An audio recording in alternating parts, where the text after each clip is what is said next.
aparecen los archivos.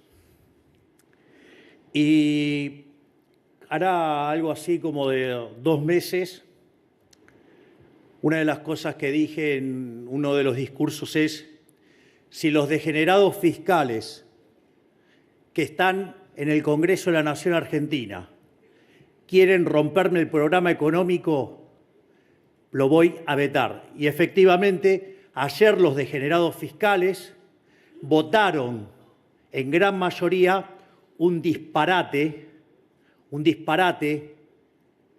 que implica 62% del PBI de toma de deuda, que tomaron una medida que le cuesta a los argentinos 370.000 millones de dólares, arruinándole la vida a nuestros hijos, a nuestros nietos y a nuestras generaciones futuras.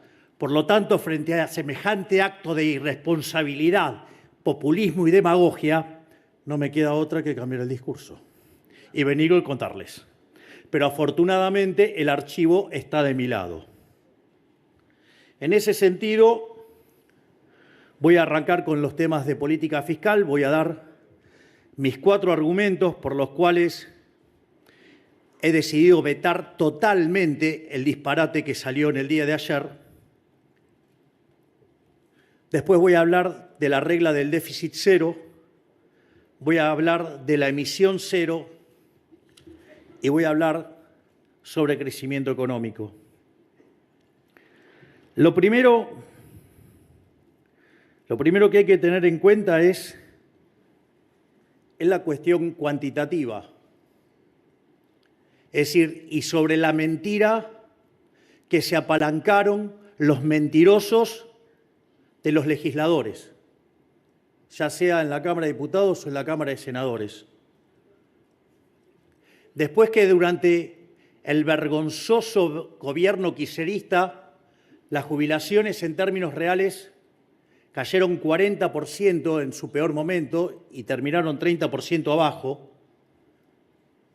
desde que nosotros llegamos al poder, las jubilaciones en términos reales, a pesar de toda la recomposición macroeconómica que estamos haciendo, están 5% arriba.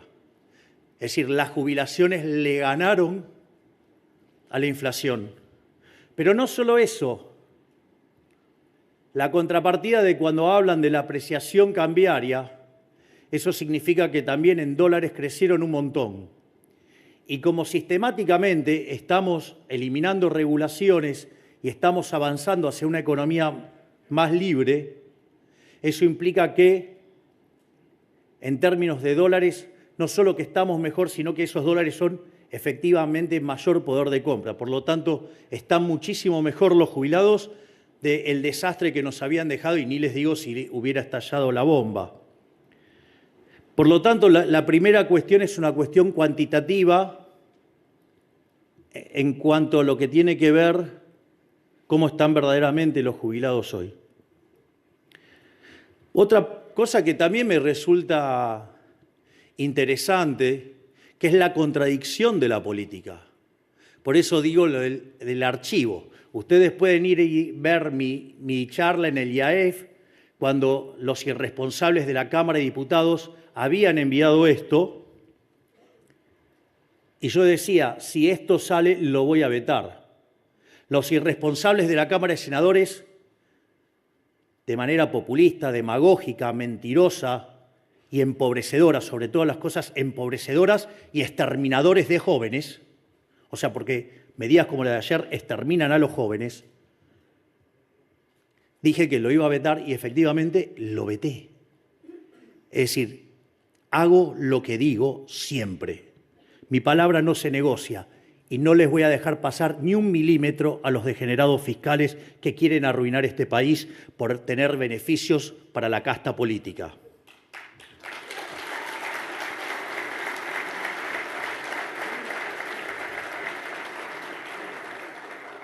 Y así, mientras que yo sí puedo resistir el archivo, los kirchneristas no pueden, por ejemplo.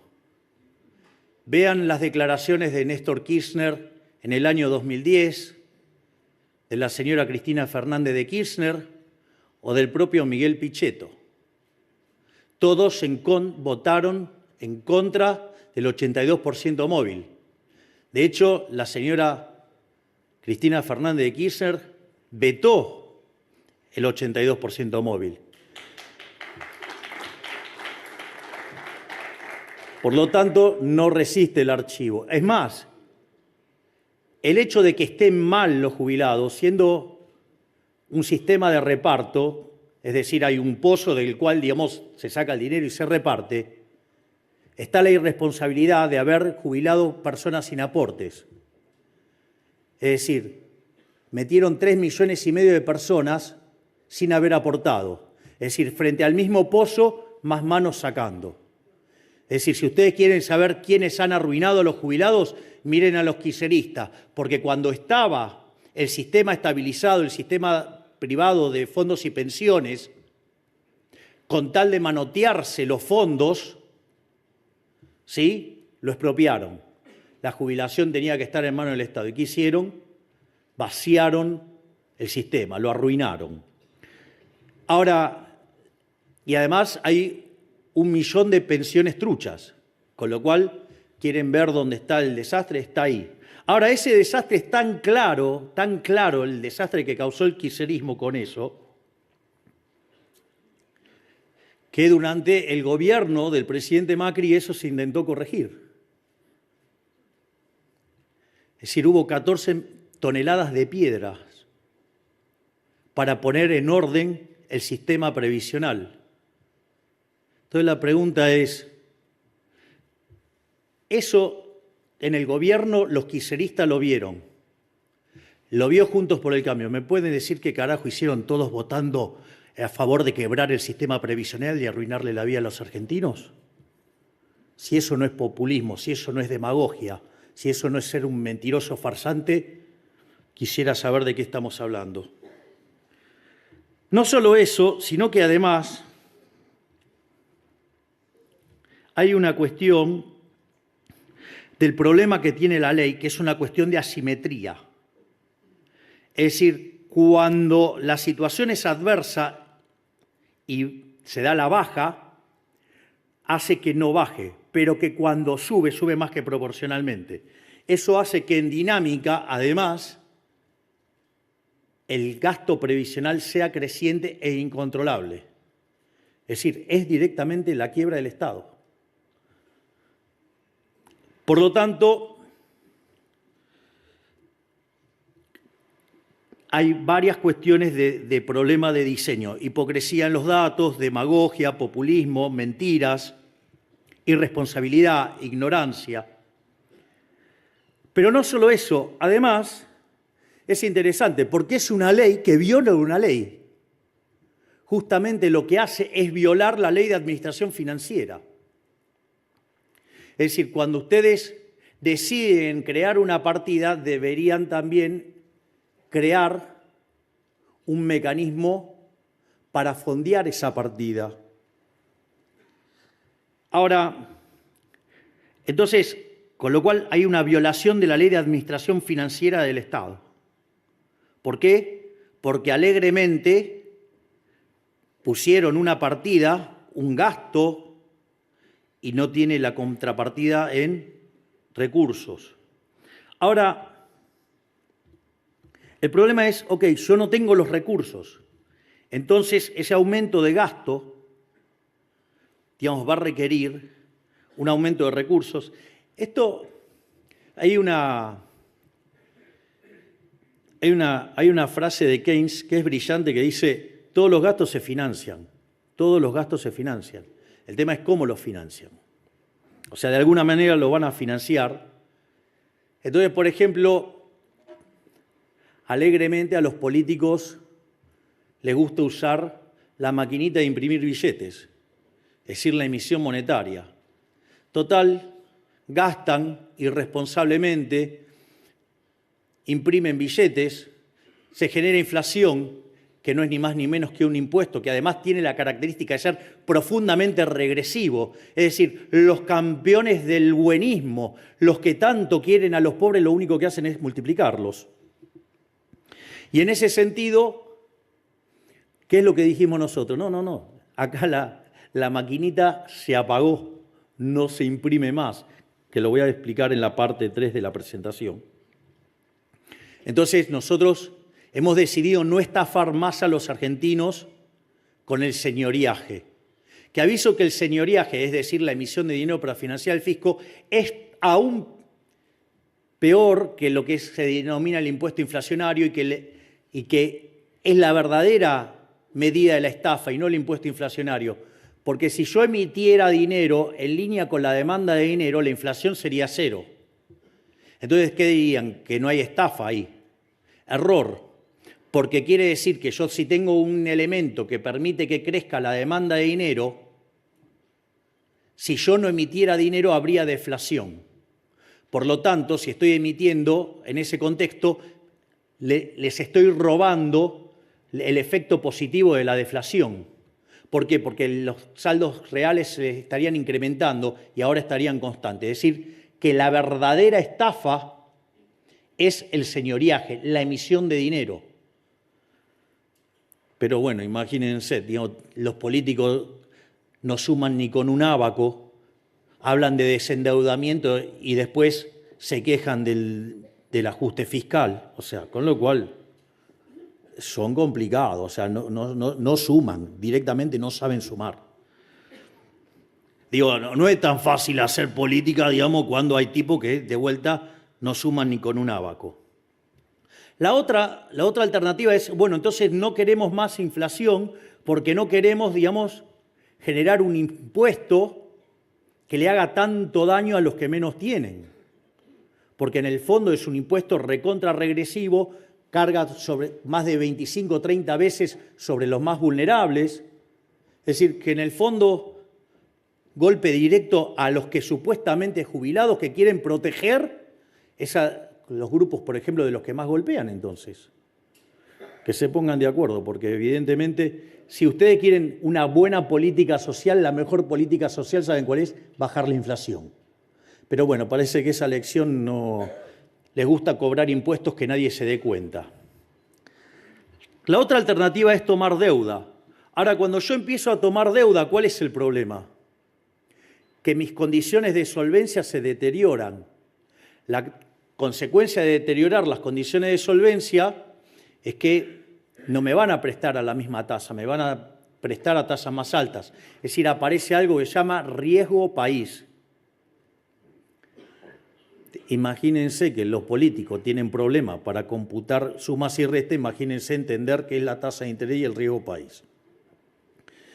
Entonces, en este contexto, esa suba en la tasa de interés implica que la acumulación de capital es menor, es decir, tengo menos inversión.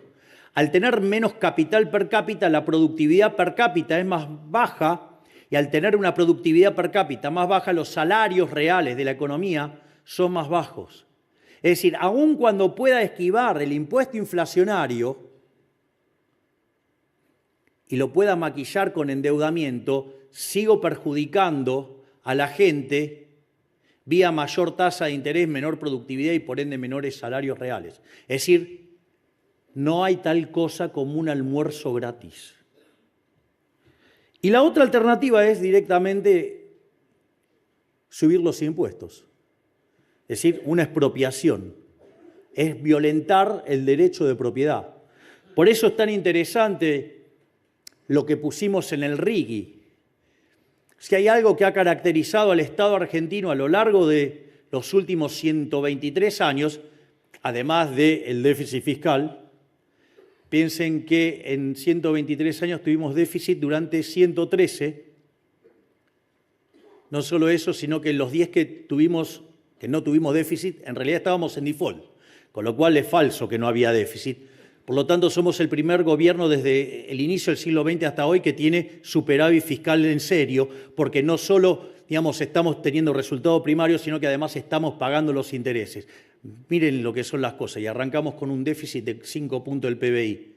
Se supone que no tenemos gestión y esto ya lo arreglamos en el primer mes. Es decir, hemos tenido la mejor performance fiscal de la historia argentina. Gracias.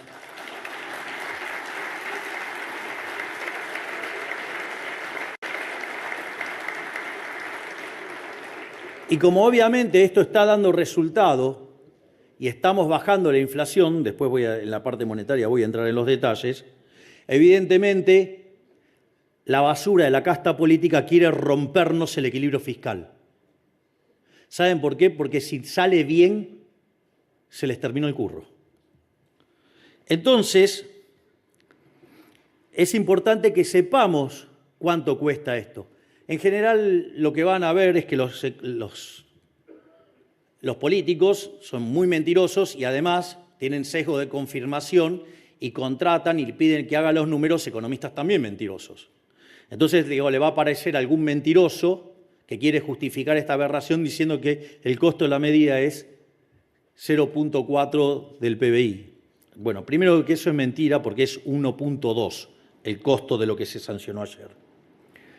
Y si ustedes toman la tasa de interés promedio que paga Argentina, que es del 5%, eso estaría implicando, la medida así, lisa y llana, un aumento de la relación deuda-producto en 24 puntos porcentuales. Es decir, el equivalente de lo que es deuda externa argentina. O sea, Argentina tiene varios conceptos de deuda. Lo parte que, por ejemplo, Guzmán necesitó reestructurar porque era imposible pagar, eran 24 puntos del PBI. Es decir, la medida de ayer implica 24 puntos del PBI si la tomara lineal.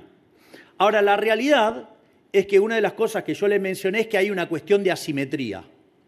Y cada vez que ustedes tengan crecimiento económico, esa asimetría lo que va a hacer es que se lo capture. Por lo tanto, en ese contexto, miren, si Argentina para converger a ser un país desarrollado y y potencia, en 40 años, póngale, tiene que crecer al 4,5% per cápita. Quiere decir que si estuviéramos creciendo 2, sería un número bastante pobre, estaríamos estancados en estos niveles relativos, o sea, no tendríamos que hacer nada. La propia dinámica del mundo nos llevaría ahí si no hiciéramos disparates, lo cual, digamos, es un supuesto fuerte. Pero más allá de eso, por lo tanto, digamos, 2% de per cápita con una población creciendo al 1 está 3. Esto quiere decir que si computo entonces verdaderamente el costo fiscal de la medida, es 62% del PBI. Es decir, el chiste de ayer, esa bestialidad propia de brutos, nos costó 370.000 millones de dólares. Se lo repito, 62% del PBI, 370.000 millones de dólares. ¿Acaso ustedes pretendían que no vetara semejante disparate? Naturalmente, la consecuencia de esto es que si yo hago esto, lo voy a tener que financiar. Y si lo voy a financiar, o voy a tener impuesto inflacionario, o voy a tener el riesgo país por las nubes, o aumentar la presión fiscal explícita, a punto tal que termino destruyendo la tasa de crecimiento. Y el problema es que al destruir la tasa de crecimiento, no solo tengo un problema de productividad, estoy condenando a nuestros hijos, a nuestros nietos y a las futuras generaciones a vivir en una situación miserable, porque si hoy 2/3 de los chicos están debajo de la línea de la pobreza, disparates como los de ayer los va a hundir a todos en la pobreza. Es decir, entonces, estas políticas que Argentina viene llevando a cabo hace 120 y pico de años, lo único que hace es empobrecernos. Está claro, no es simpático hacer lo que hice, pero también yo les dije que prefería decirles una verdad incómoda antes que una mentira confortable. Para mentiras confortables, vayan y busquen a los senadores que votaron ayer. Esos mentirosos sí les puede decir todo lo que quieren escuchar. También los van a empobrecer y le van a arruinar la vida a sus hijos, a sus nietos y a todas las generaciones. Yo vine acá a poner el pellejo para salvar a la Argentina, no para hundirla.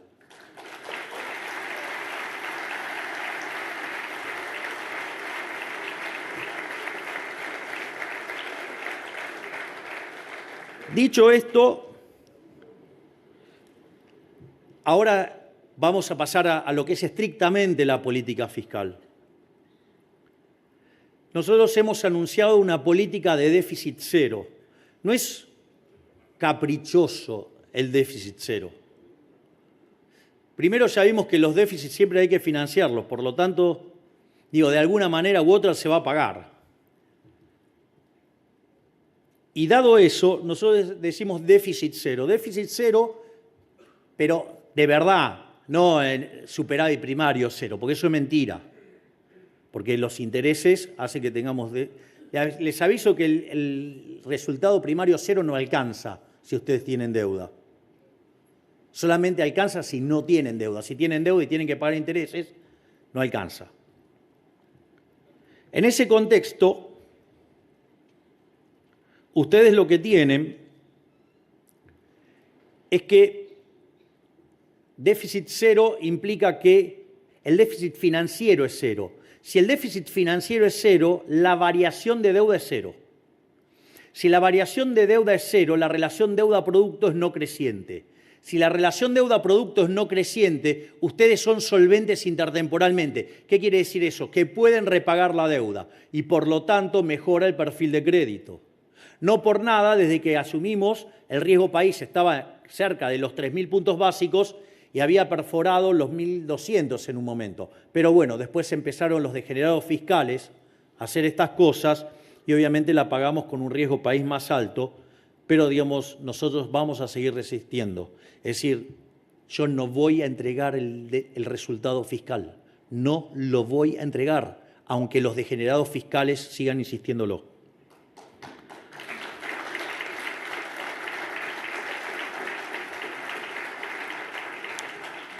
Y esto es importante porque si yo bajo el riesgo país, bajo la tasa de interés, genero una situación de mayor inversión, mayor productividad y mayores salarios. Es decir, debería ser algo importante para la clase política que Argentina se convirtiera en investment grade. Pero bueno, acá les gusta más gastar. Dicho esto, voy a explicar cómo es la instrumentación de déficit cero. Porque ¿cómo se hacían los presupuestos en Argentina? Básicamente, ustedes lo que tienen es que ponen un conjunto de gastos, lo cual se convierte en una obligación. Tienen una estimación de ingresos, con lo cual los ingresos son inciertos, y de ahí les sale el déficit primario, computan los intereses y llegan al déficit financiero, y a partir de ahí tienen que montar el financiamiento. Esa era la vieja metodología. Entonces, ¿qué es lo que pasa? Si ustedes llegan a errarle en la estimación de inflación o en la estimación del PBI, se quedan con ingresos subdeclarados y les aparece un déficit fiscal enorme y vayan después a financiarlo. Una de las cosas que hacía el kirchnerismo, y que lo hacía brutalmente, que mentía la inflación, ¿por qué lo hacía? Porque entonces subestimaba los ingresos y todo lo que venía por arriba era el famoso látigo y billetera. Entonces, hacía que todas las provincias tuvieran que ir a besar el anillo, ¿sí?, a la Casa Rosada. Yo no quiero eso. Yo quiero federalismo en serio. Yo quiero que toda Argentina sea libre y que no dependa de un déspota que pone números caprichosos para arrodillar a las provincias.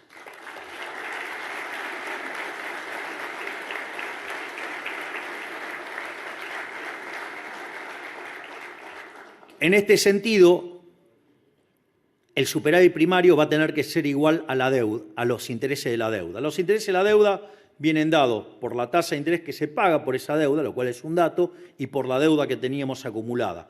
Y entonces el superávit primario tiene que ser igual a ese número. Ahora, ese número tiene que ser igual a la diferencia entre los ingresos y los gastos.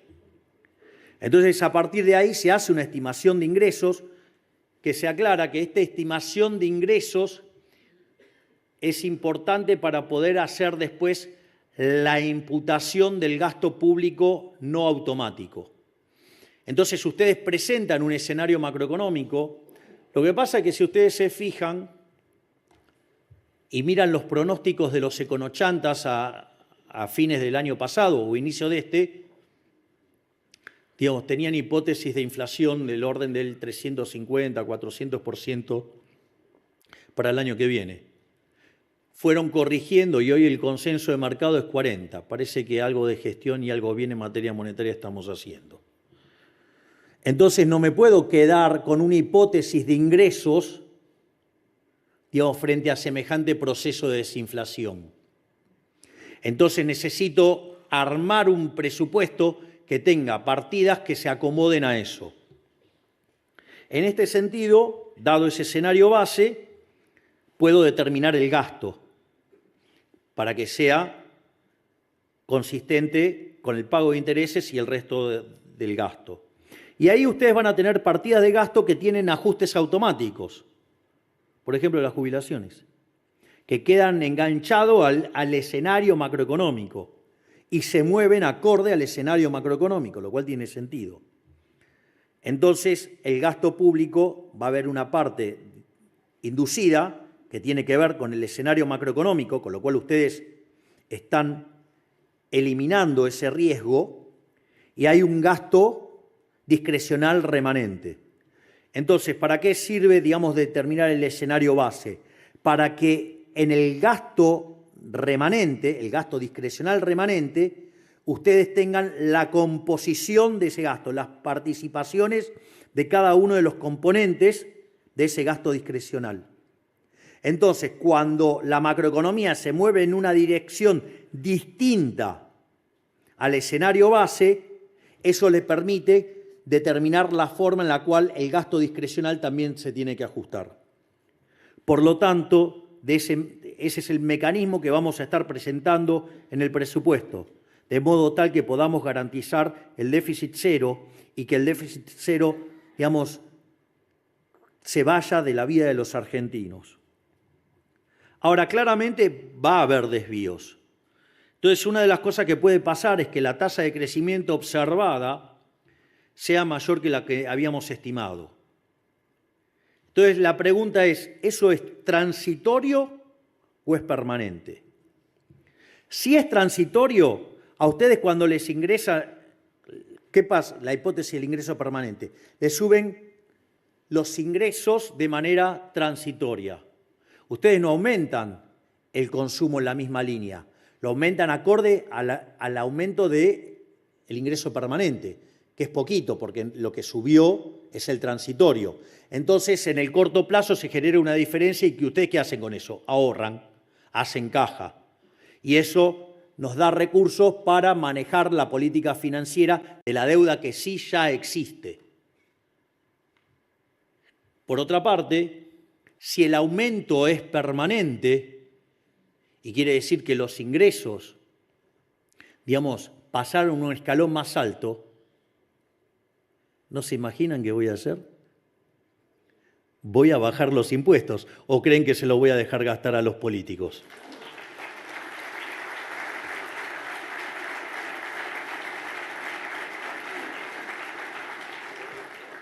Por otra parte, si la tasa de crecimiento es menor, este mecanismo lo que permite es recalcular todo el gasto a la baja. Obviamente que va a sufrir mucho más el discrecional que el inducido, lo cual es bastante evidente. Y lo más interesante de todo esto es que la construcción del presupuesto es neutral frente a la inflación. Por lo tanto, podemos seguir avanzando agresivamente en bajar la inflación porque no nos va a generar un descalce presupuestario. Así es que les acabo de presentar lo que va a ser nuestra política fiscal de acá en adelante.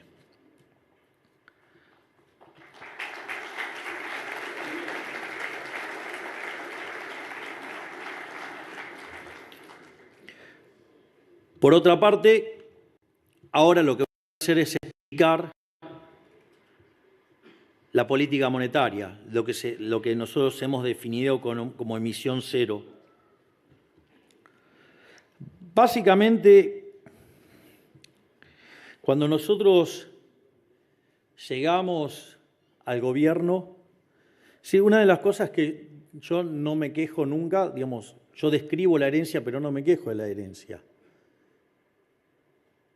Lo voy a poner en estos términos. Si soy el primer presidente liberal libertario de la historia de la humanidad, es obvio que no iba a llegar al poder en condiciones normal de presión y temperatura. Es decir, no iba a llegar a ser presidente si vivíamos en Suiza.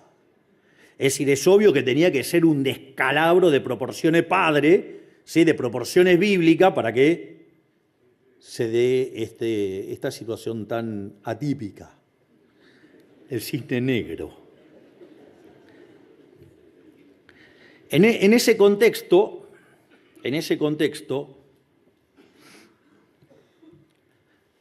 nosotros llegamos y la inflación diaria estaba cerca del 1,2%, que en términos anualizados implicaba 7.500% de inflación.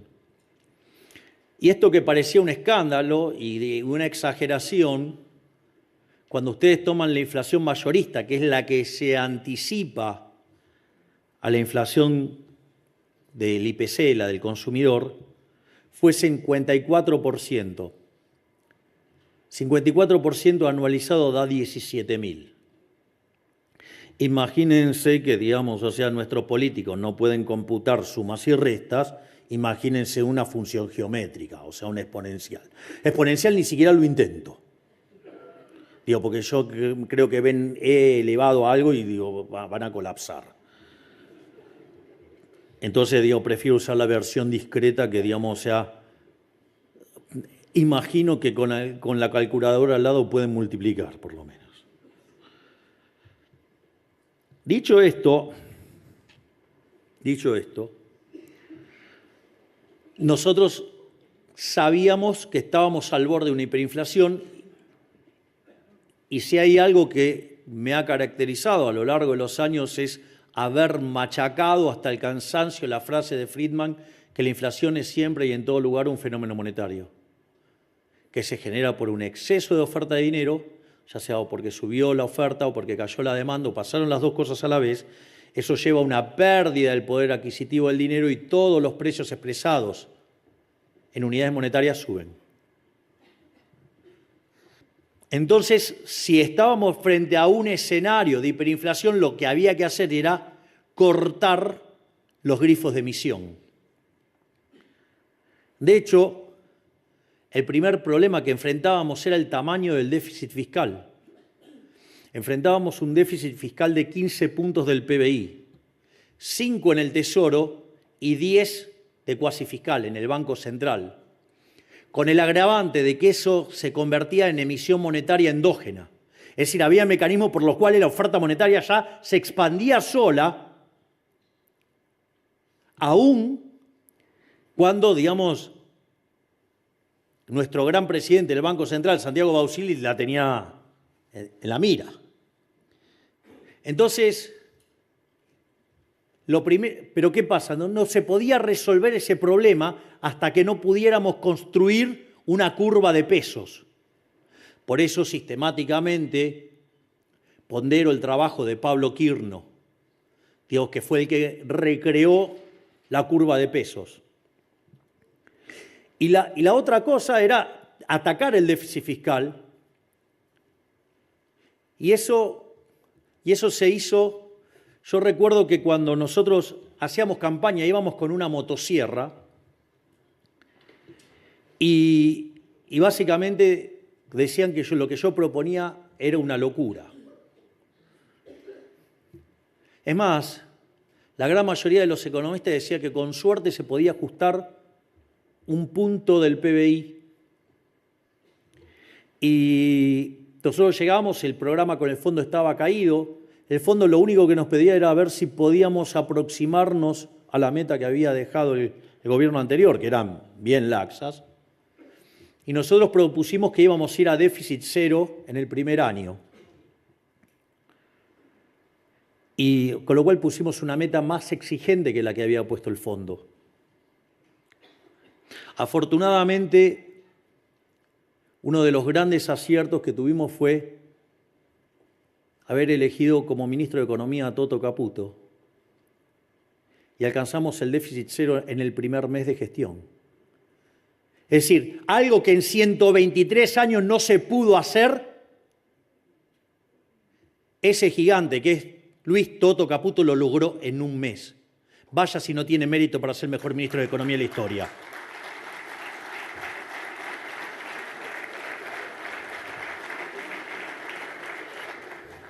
De hecho, primero dijeron que eso lo hacíamos no pagando, nos inventaron un montón de cosas, que no era sostenible, que en febrero se caía el superávit, y no se cayó en febrero, no se cayó en marzo.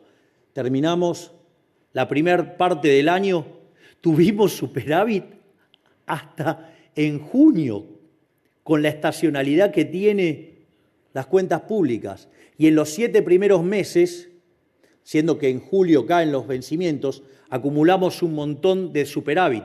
Tenemos en la cuenta del Banco Central 17 billones de pesos y de acá a fin de año vamos a estar quitando vía superávit entre 6 y 9 billones de pesos más. Miren si no ha funcionado verdaderamente la motosierra. Pero no alcanzaba con eso. Es decir, teníamos el problema del cuasi fiscal, que era un problema del doble del tamaño del que teníamos en el Tesoro. De hecho, llegamos y teníamos 4 bases monetarias en títulos a un día, o sea, teníamos plantada la hiper. Ustedes piensan lo que es multiplicar por 5 la cantidad de dinero en un día. Dicho esto,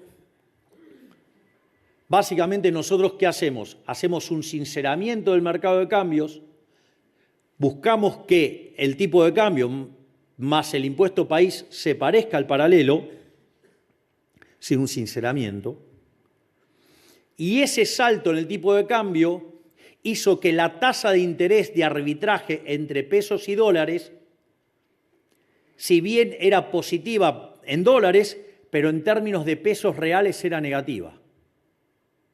Yo recuerdo muchos economistas diciendo, no, hay que subir la tasa de interés, tiene que ser tasa de interés real positiva. Si hubiéramos hecho esa estupidez,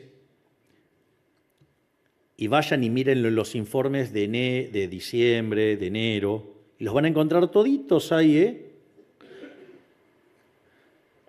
Hoy tendríamos cerca de entre 8 y 10 bases monetarias en pasivos remunerados. La inflación no hubiera bajado. Estaríamos discutiendo la hiperinflación, estaríamos discutiendo las expropiaciones, estaríamos discutiendo cualquier cosa menos de la baja de la inflación. Con lo cual, además, aquellos que quieren hacer política monetaria controlando la tasa de interés, les dedico la frase célebre de Maradona.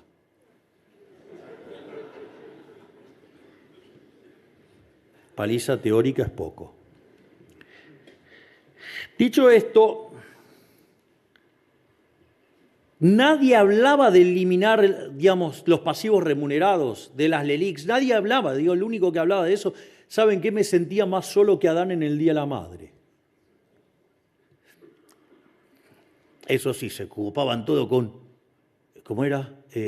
Fideo, tuco, no tengo fideo, no tengo tuco. Me parece que tanta tintura le hizo mal. Al margen de eso, que nunca dijeron cómo iban a resolver ese problema, nosotros sí lo enfrentamos de frente. El hecho de que fuimos a arbitrar la tasa de interés en dólares y que dio tasa de interés real negativa en pesos, nos permitió que licuar básicamente la posición de pasivos remunerados sin que implicara un ataque especulativo contra la moneda, al tiempo que limpiábamos el problema de stocks que nos dejó el gobierno anterior, que todavía no terminamos, pero estamos trabajando en eso. Entonces, en ese contexto, parecía imposible que se pudiera terminar con el problema de los pasivos remunerados. Y todos lo iban a arreglar por arte de magia. No, arte de magia no. Si hubiéramos Si yo les hubiera dicho que lo iba a mantener constante, me hubieran aplaudido. Increíblemente, en 7 meses de gestión, eliminamos los pasivos remunerados y se terminó con el cuasi fiscal. Con lo cual, en 7 meses de gestión, metimos un ajuste fiscal de más de 15 puntos del PBI, haciendo el ajuste fiscal más grande de la historia de la humanidad. Miren si no hemos gestionado la política económica. Pero obviamente no alcanzaba. En connivencia entre el Fondo Monetario Internacional y la gestión anterior no cumplía con las metas. No cumplía con las metas monetarias, no cumplía con nada. Pero, sin embargo, seguían haciendo déficit fiscal. Para que tengan una idea, a lo largo del gobierno kirchnerista se financió con emisión monetaria déficit por 28 puntos del PBI. En el último año habían sido 13 puntos del PBI. Ustedes se dan cuenta, ¿no?, del tamaño del delirio. El plan Platita, para tratar de ganar una elección, el desastre que habían dejado plantado. Y en ese contexto, una de las cosas que le permitió el Fondo Monetario Internacional a los irresponsables del gobierno anterior fue utilizar los puts. ¿Cuál es la característica? Los bancos no querían financiar al gobierno. Preferían ir al Banco Central porque si había un problema de liquidez podían ejecutar y con eso hacerse de los pesos y preservar el problema de liquidez que es tan importante dentro de un banco, el manejo de la liquidez. Entonces, en ese contexto, ¿qué es lo que hizo el fondo? Le permitió generar los puts. Cuando ustedes lo registran en contabilidad regulatoria, no les aparece el tamaño del verdadero contingente, sino que le aparece solamente el instrumento. La contabilidad regulatoria les permite solamente anotar el put, no el tamaño del problema que tienen. Y obviamente que eso eran más de 4 puntos del PBI. Y eso era una carga y hasta que no se resolviera también teníamos un problema para frenar la emisión. De hecho, nosotros en la Bolsa de Comercio de Buenos Aires, en el aniversario de la Bolsa de Comercio de Buenos Aires, habíamos anunciado el programa de exceso de oferta cero. Es decir, que solamente íbamos a emitir dinero contra demanda de dinero, entendiendo como demanda de dinero la venta de dólares del sector privado. Es decir, digamos que ustedes con los dólares vayan y compren pesos. En ese contexto,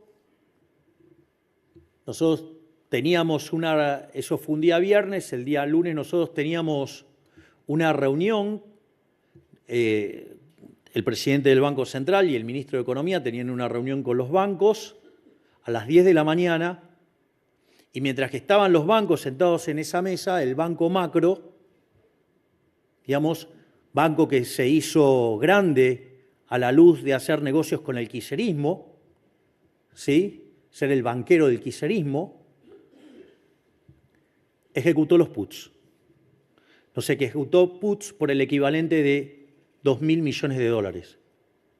Quiero saber cuántas veces ustedes han visto en la historia argentina una corrida por 2.000 millones de dólares y que la economía no estalle. Eso lo logró Caputo, Bausili y Kirchner. Por eso es que siempre los menciono y los destaco tanto, porque lograron torcerle el mercado en una corrida de 2.000 palos verdes. ¿Y saben por qué lo hicimos?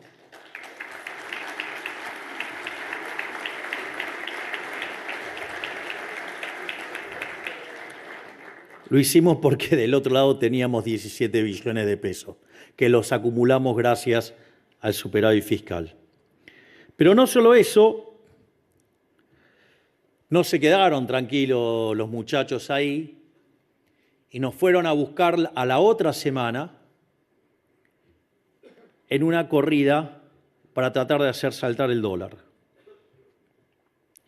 Y en ese contexto, yo me acuerdo que en ese momento estaba por exponer en Sun Valley, estaba en el día anterior, y con el ministro Caputo y con el presidente del Banco Central decidimos avanzar en una etapa todavía mucho más profunda del control monetario, que es emisión cero, directamente emisión cero.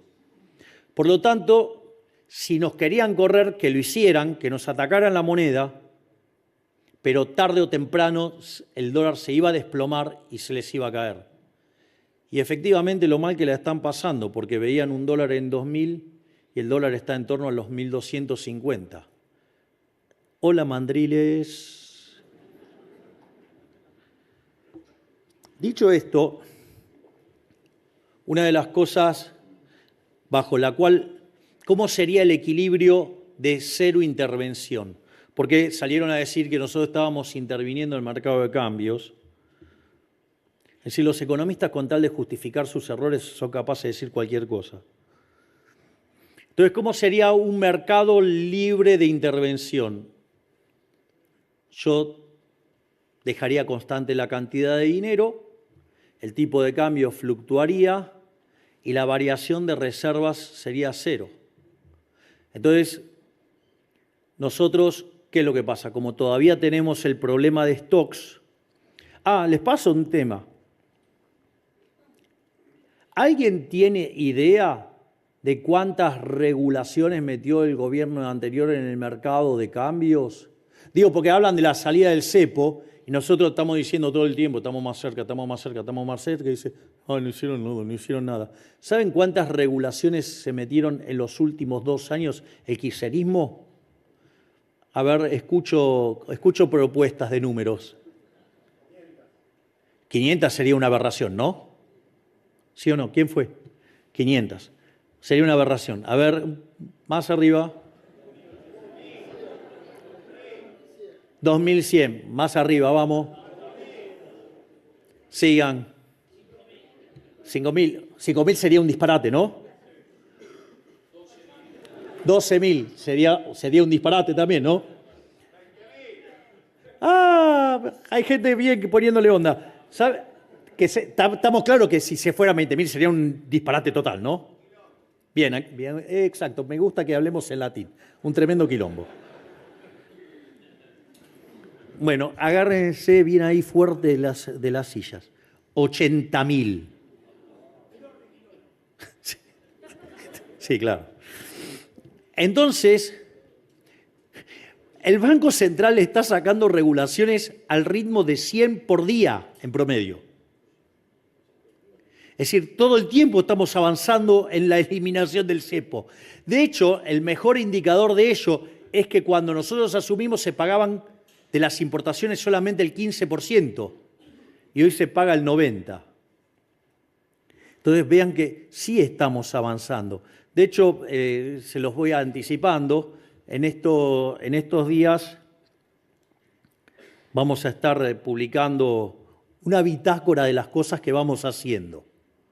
Digo, así cuando hacen el cómputo de cuánto gestionamos o no, digamos, hacen mejor las cuentas. Entonces, ahora, como nosotros tenemos cepo, ¿cuál es el problema? Que los dólares que comprábamos en el MULC no es demanda de dinero. Es decir, demanda de dinero es cuando yo tomo los dólares y compro pesos para hacer transacciones. Pero como yo tengo control de capitales y los exportadores están obligados a liquidar, eso no es compra de pesos, eso es venta de dólares. Por lo tanto, estábamos emitiendo dinero y no era demanda de dinero. Y eso hacía que la tasa de inflación bajara más lenta de lo que nos hubiera gustado que baje. Entonces, ¿qué es lo que dijimos? Vamos a devolver esos dólares. ¿Para qué? Para sacar los pesos. Obviamente, como había brecha, por cada $3 que comprábamos en el MULC, los pesos que habíamos emitido lo podíamos sacar con $2 y nos quedaba $1 adentro del Banco Central. Por lo tanto, si se fijan, ¿qué es lo que va a pasar? La cantidad de dinero, ¿cuánto varía? 0. Tengo un poquito de aumento de reservas y el tipo de cambio va a estar más libre. Es decir, que en el equilibrio que teníamos previo, teníamos por cada $3, $3 de intervención. Y hoy por cada $3 de intervención, limpiamos 2, por lo tanto queda 1. Es decir, que el equilibrio nuevo tiene menos intervención, tiene menos variación de la cantidad de dinero y por ende la tasa a la que va cayendo la tasa de inflación es mucho más rápido. Entonces, la pregunta es, esto sí también es técnico, es la primera vez que lo voy a expresar en público, es, obviamente que este es un auditorio que está en condiciones de asimilar lo que voy a contar, porque ustedes tienen una inflación que es la inflación observada, pero hay una inflación que está inducida por la macroeconomía. Por lo tanto, la verdadera inflación es la remanente. Si yo supongan el caso que tengo tipo de cambio fijo, supongan que yo hubiera fijado el tipo de cambio respecto al dólar. Por lo tanto, estaría importando ¿qué cosa? La inflación de Estados Unidos. Es decir, tendría inflación, que sería la inflación de Estados Unidos, si el dinero estaría determinado de modo endógeno porque fijé el tipo de cambio. Dicho esto, quiere decir que yo tengo dos, y si además devalúo, tendría que sumarle ¿qué? La devaluación. Tengo un crawling peg del 2% mensual, más la inflación que tengo internacional, o sea, yo tengo una inflación inducida del 2,4% mensual. La pregunta es ¿por qué no liberas el cepo? Digo, porque todavía no terminé de arreglar el problema de los stocks. Pero créanme que los estoy apuntando. Por lo menos cuando termine el año voy a haber eliminado la mitad de las regulaciones que dejaron las cucarachas. Dicho esto, en ese sentido, quiere decir que si yo tomo 2,4% y tomo la inflación verdadera, la observada, de 4, tengo un diferencial de 1,6 en consumidor. ¿Esto qué quiere decir? Que si yo anualizo ese número, la inflación en Argentina entonces viene viajando al 20% anual. Es decir, la verdadera inflación que está generando la macro, o sea, quiere decir que todavía sobra dinero en la economía. Por eso genera ese nivel de inflación, aun cuando no emita. Viene viajando al 20% en consumidor. Pero ¿qué es lo que pasa? Consumidor tiene algunos componentes que ensucian la medición y siempre es más interesante mirar que mayoristas. ¿Por qué?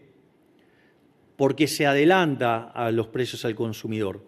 Entonces, cuando yo miro mayoristas, tengo 3,1. ¿Esto qué quiere decir? Que viene viajando entonces al 0,7. 0,7 es 8% anual. Y si tomo el resto del sistema de precios mayoristas, la inflación vendría viajando al 0,4. Si viene viajando al 0,4, estamos hablando de una inflación en torno al 5 o 6% anual. Es decir, de estar discutiendo una hiperinflación con niveles del 17.000%, la verdadera inflación macro argentina hoy viaja al 5%. Y eso se logró sin haber atravesado la hiper que me licuara todos los saldos reales. Se atravesó sin expropiaciones, o sea, nosotros no hicimos un plan Bonex. Se hizo sin controles de precios, se hizo sin fijar el tipo de cambio y se hizo, además, con recomposición de tarifas. Si eso no es digno de decir que Caputo es el mejor ministro de Economía de toda la historia argentina, no sé a dónde van a buscar una evidencia empírica tan fuerte en favor de dicha frase.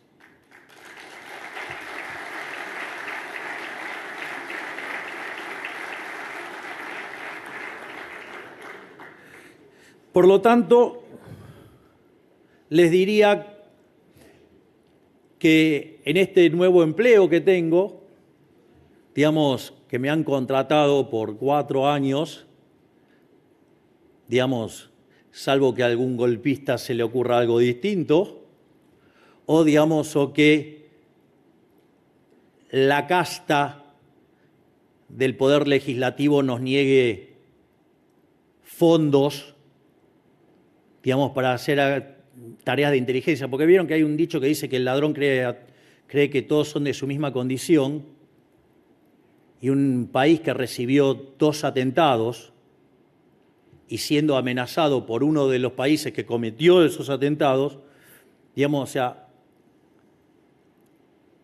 voy a tener que confiar un poco más en la fuerza del cielo para que no me pase nada. Pero dicho sea de paso, que si me pasa algo es responsabilidad de ellos.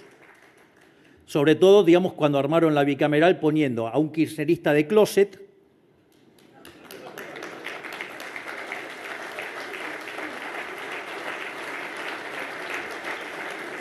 y otros dos kirchneristas, digamos, que son corresponsables del pacto con Irán, o sea, quien le puso la bomba en Argentina.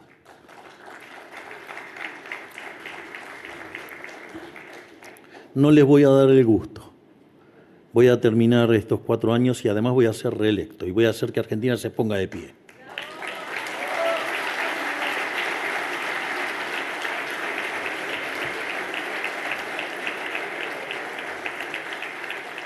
Pero como yo esto lo miro como un trabajo, no estoy pensando en eternizarme. Por suerte el sillón de Rivadavia mucho no lo uso.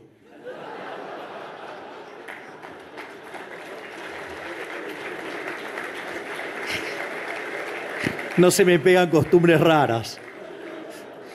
Pero debo confesar que soy paleolibertario y además muy afortunado.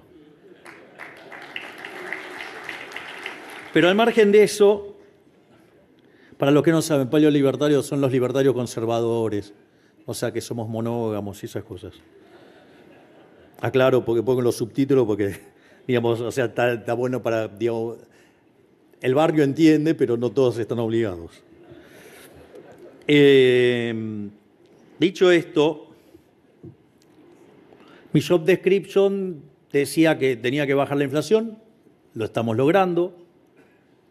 Mi job description decía que tenemos que pulverizar la inseguridad y creo que la provincia de Santa Fe es testigo de la enorme tarea de la ministra Bullrich exterminando la inseguridad.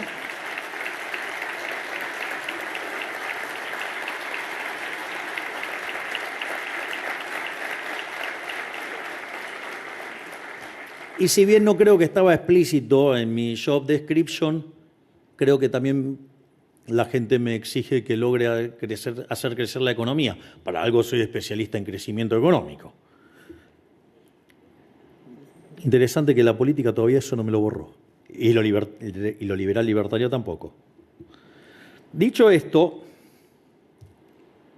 entonces la pregunta es cómo vamos a crecer. Digo, está claro que la inflación tarde o temprano la vamos a derrotar, está claro que vamos a derrotar a la inseguridad, pero la pregunta es si vamos a crecer. Y dicho esto, depende cómo definan crecimiento. Si lo miran como se mira en la Argentina, que el PBI vaya aumentando, que eso no necesariamente es crecimiento, es recuperación, rebote. Hay elementos que hacen a un rebote, o sea, subas del PBI vinculadas a un rebote y subas del PBI a cuestiones estructurales. Los factores que hacen al rebote hay una fuerte recuperación de los salarios reales. Cuando ustedes miran los indicadores de salarios, ya hace más de 3 meses que los salarios le vienen gastando sistemáticamente a la inflación. Por lo tanto, hay una recomposición de los salarios. Es decir, el liberal desalmado, que no sé qué cosa, digamos, hace que la gente gane más No solo eso, también las jubilaciones, con el cambio de fórmula que propusimos, implicó que empezó a recuperar contra la inflación y como la inflación viene a la baja, por lo tanto, en términos reales las jubilaciones están subiendo. Eso hace que esté aumentando el poder de compra de la demanda, el poder de compra de los argentinos y dado el nivel de utilización de la capacidad instalada, implica que podemos tener una expansión de demanda sin tener grandes efectos sobre los precios y con fuerte impacto en la actividad, con lo cual, digamos, ¿y qué es lo que estamos viendo? Que está rebotando el nivel de actividad. Hoy 8 de 10 indicadores importantes de alta frecuencia muestran que la economía está saliendo adelante. Cuando ustedes miran indicadores de actividad, pero que son viejos, está claro que están viendo un piso entre lo que es en torno al segundo trimestre del año. Y en ese contexto, eso da un rebote de actividad, empleo y salarios. Además, hay una cuestión del ciclo de stocks, es decir, frente a la crisis que se avecinaba durante la última parte del gobierno kirchnerista, ustedes acumulaban stocks para evitar la crisis, para protegerse de la crisis, para poder salir del dinero. Eso hizo que el nivel de actividad estuviera más alto de lo que debería haber estado, porque había mucha inversión en stocks. Aún así, en el cuarto trimestre del año pasado, la actividad cayó 2,5%. Lo aviso porque, digamos, nosotros, haciendo el ajuste fiscal más grande de la historia, cayó 2,6%. Digo, con lo cual, parece que hacer las cosas bien, aun cuando estamos arreglando los problemas que generaron 123 años de descalabro, parece que está funcionando mucho mejor de lo que creían. Y en ese contexto se liquidaron los stocks y se sobreacentuó la caída y ahora se tienen que recomponer. Por lo tanto, hay una parte del rebote que tiene que ver con la recomposición de stocks. O sea, eso es lo que tiene que ver con lo coyuntural, con el rebote. Ahora, ¿y entonces de dónde va a salir el crecimiento? Mire, el crecimiento sale por inversión. Para invertir ustedes tienen que ahorrar. Y esto es una definición interesante que parece que los econochantas no entienden, que podemos crecer con cepo también. ¿Por qué? Porque en realidad el ajuste fiscal que hicimos le devolvió 15 puntos del PBI al sector privado en forma de ahorro. Por lo tanto, ese mayor ahorro es mayor inversión y por ende más crecimiento. Es decir, que el ajuste fiscal que hemos hecho, sacándole la pata opresora del cuello al sector privado, que es el gasto público, mientras que discutíamos la hiper en diciembre, hoy discutimos créditos hipotecarios a 30 años. En el fondo, de ahí es donde salen los fondos para financiar el crecimiento económico. Pero no solamente eso, sino que además, eliminando la inflación, eliminamos el problema de distorsión de precios relativos y eso también genera un efecto de recomposición. A su vez, el déficit cero implica trabajar de lleno contra el riesgo país, contra altas tasas de interés, por ende también eso implica mayor crecimiento económico. Y como si fuera poco, hicimos la reforma estructural más grande de la historia argentina. En ese contexto, la reforma estructural más grande que se había hecho en Argentina fue la que se hizo al inicio del gobierno de Carlos Menem, y fue la más grande de la historia argentina. Nosotros, con la ley Bases, la reforma es 5 veces más grande que la que hizo Menem, y si sumamos el DNU, con beneficios muy claros, por ejemplo, lo que pasó en el mercado de alquileres, la reforma es 8 veces más grande que la que ocurrió en el gobierno de Menem, y eso lo hicimos en 6 meses, con 15% de la Cámara de Diputados y 10% de la Cámara de Senadores. ¿Y por qué es importante esta reforma? Porque esta reforma nos permite escalar 90 puestos en términos de libertad económica. y aquellos países que son más libres son 12 veces más ricos que los reprimidos. Nos pone a la altura institucionalmente en la línea de países como Alemania, Italia, Francia. Es decir, en un sendero de fuerte crecimiento que podría hacer que, de vuelta, en 40 años alcancemos en dinámica esas potencias. Sin embargo, para mí eso no es suficiente. A mí no me alcanza estar en ese nivel. Yo quiero que Argentina sea el país más libre del mundo.